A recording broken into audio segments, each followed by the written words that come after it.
Hey guys! Welcome back once again to my multipurpose channel, James Sean yun! So mga ka-James, nandito na naman tayo sa ating another unboxing video. So, ito yung in-order ko sa official site ng Puma sa Lazada.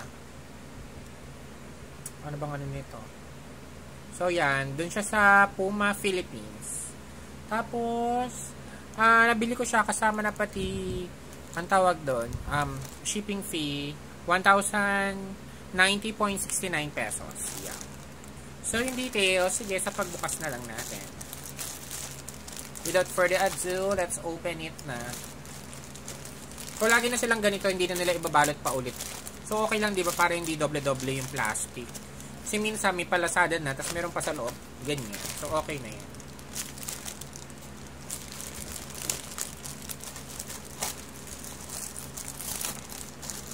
So, itong shorts na to, matagal ko na itong gusto. Parang, dati, umaabot pa to ng parang 1,050 lang, mga ganun. Or less than 1,000, ganun lang. So, ito siya. Siyempre, naka-plastic pa rin ng, sa packaging nila.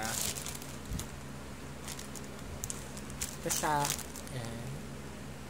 Small yung kinuha ko. Tapos, ang name na product is Performance Woven 5 inches men's training shorts. Yeah. So, color is Puma Black.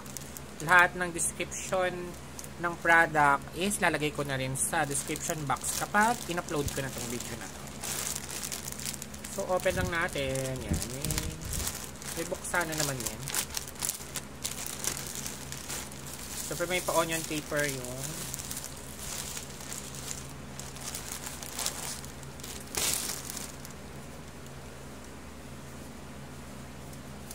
Ay, maganda siya So, syempre nagtitipid tayo, diba? Kaya, ngayon lang natin siya binili. So, ito yung kanyang design. Ganyan yung garter niya. Tapos, sa harap,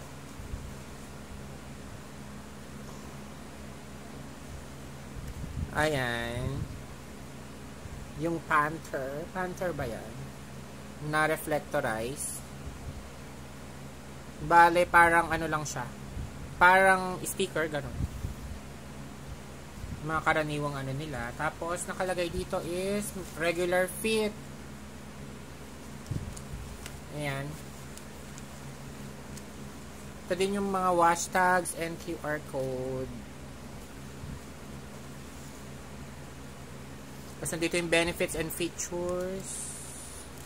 Nandyan din yung size. Ayun, small.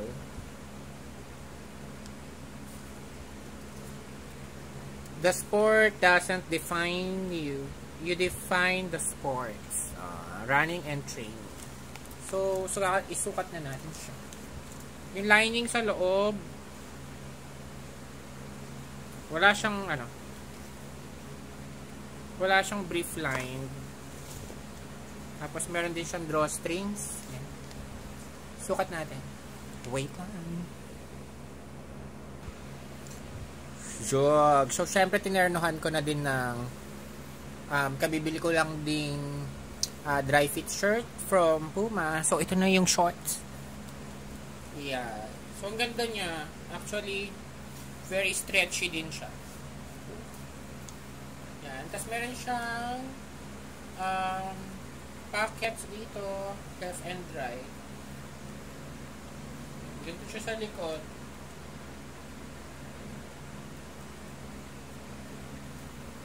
So, yan guys. If you like this video, please do like, share, and subscribe to my multipurpose channel. At makakabalik na rin tayo sa pagbabadminton. Sana tuloy-tuloy na. Dahil meron tayong bagong shorts. So, makakapagpahinga din ng natin yung Nike kong shorts na lagi kong sinusuot.